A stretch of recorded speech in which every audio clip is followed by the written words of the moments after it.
Con la venia, señora Presidente, permítame, en primer lugar, que observe que hoy el señor vicepresidente, en funciones de presidente, ha vuelto a consentir, sin pestañear, que se calumnie a un diputado del Grupo Vox y a una cualificada militante de ese partido. Sin llamar al orden, por supuesto, a la calumniadora, que era, por cierto, una ministra. Bien, no sé verdaderamente si debemos desistir de esta moción después de escuchar esta mañana a la vicepresidenta y ministra, señora Calviño, que ha dicho que no se debe criticar al Gobierno y que se debe respetar a las instituciones, entre ellas el Gobierno. Bien, con arreglo a esta pretensión, creo que tampoco democrática, si nos atuviéramos a ella, no sé qué haríamos aquí, señora Presidente y señores diputados. Y, desde luego, nos veríamos llamados, como digo, a renunciar a defender esta moción. Sin embargo, no lo vamos a hacer porque, claro, no vamos a seguir el juego a la señora Calviño y a sus extravagantes deseos de que no se critique. Mal le debe ir al Gobierno en las encuestas, en la perspectiva que manejan cuando se permite hacer este tipo de exhortaciones pastorales un poco ñoñas, pero con escaso fundamento político en una democracia. Esta moción trae causa de una interpelación urgente para que el Gobierno, en la que se preguntaba al Gobierno si iba a tomar medidas o si iba a actuar con arreglo al principio de legalidad en su acción exterior.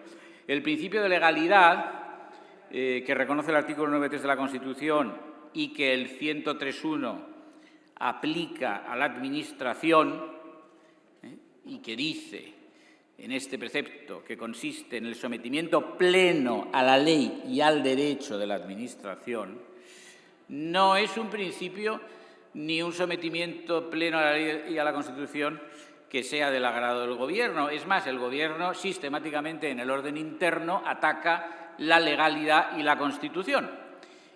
No lo digo aquí como un argumento retórico, basta atenerse a los hechos. Constato los hechos siguientes. Una sentencia que declara parcialmente inconstitucional el decreto declarado el primer estado de alarma, 3 sentencias del mismo Tribunal Constitucional que declaran la inconstitucional de 3 decretos leyes por abuso de esta figura legislativa por haber invocado sin fundamento la extraordinaria y urgente necesidad, y, por último, una sentencia del Tribunal Constitucional que otorga el amparo ante una resolución del Congreso constituido con la mayoría, en fin, la mayoría que lo dirige, que es la mayoría de la coalición gubernamental, amparo, digo, contra ciertas decisiones restrictivas del control al Gobierno durante ciertos periodos iniciales del estado de alarma. Luego, es una evidencia muy preocupante e irritante que el Gobierno no es amante de la Constitución ni de la ley,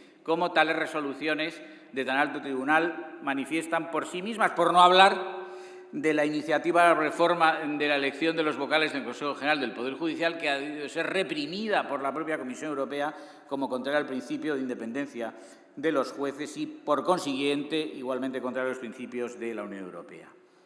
Bien, en el debate del día 28 de septiembre pasado sobre la interpelación de la que trae causa esta moción, se apuntaron por este grupo 4 asuntos en los que se ponía de manifiesto ese desprecio del Gobierno a la legalidad en su acción exterior.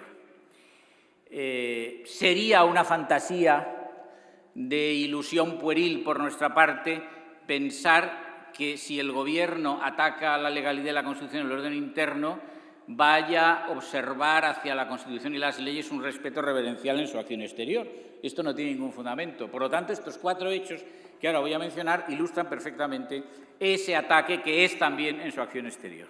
En primer lugar, el asunto de Brahim Gali. Bien, es muy conocido, el señor Gali entró en España sin atenerse a control alguno de título de viaje en frontera y se registró como paciente en un hospital de Logroño con pasaporte falso, todo ello con la protección de las autoridades gubernativas españolas. Esto ha dado lugar a la instrucción de una causa ante el juzgado de instrucción número 7 de Zaragoza, en la que ya declaró como imputada la exministra de Asuntos Exteriores. Por cierto, prosigue este desprecio a la legalidad cuando, según se ha podido saber por la prensa, y hay incluso un vídeo que se ha circulado en todos los medios y en las redes sociales, la señora exministra, señora González Laya, se niega a declarar o se niega a responder a ciertas preguntas del juez instructor amparándose, dice, en una suerte de memorándum, una nota interpretativa de la Ley de Secretos Oficiales que ni siquiera está publicada y no tiene valor alguno de fuente del derecho. Desprecio absoluto a la ley y desprecio a la judicatura que está interviniendo en ese asunto, como digo, en razón de una querella criminal presentada por los cargos de encubrimiento, prevaricación y falso documental. En cuanto al asunto del general Carvajal, también llamado el Pollo Carvajal, no se acaba de entender muy bien por qué este señor se esfumó de España y por qué ha reaparecido en razón de una iniciativa impelente de la DEA ante las autoridades españolas. Y lo que sí sabemos es que el señor Carvajal, a pesar de esa desaparición, después de haber entrado con una protección fuera de toda cobertura legal de las autoridades gubernativas en España, ahora resulta que está facilitando a la autoridad judicial que instruye en ciertas causas, está facilitando documentación acerca de la financiación ilícita de Podemos y quién sabe si de otros. Y no digo que no mire al PSOE, miro directamente al PSOE, porque pudieran ser beneficiarios.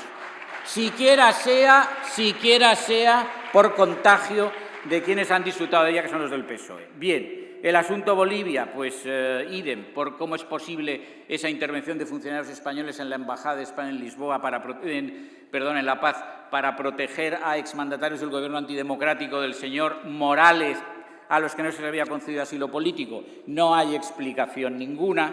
Y tampoco puedo dejar de referirme al último asunto, el asunto del si el señor ministro dijo algo totalmente incierto y por lo tanto falso y por lo tanto mentira en su respuesta a la interpelación de este grupo. Dijo que el asunto había sido archivado. Sí, ha sido archivado por un auto de la Sala Segunda del Tribunal Supremo, pero dicho auto ha sido recurrido en amparo ante el Tribunal Constitucional por Vox.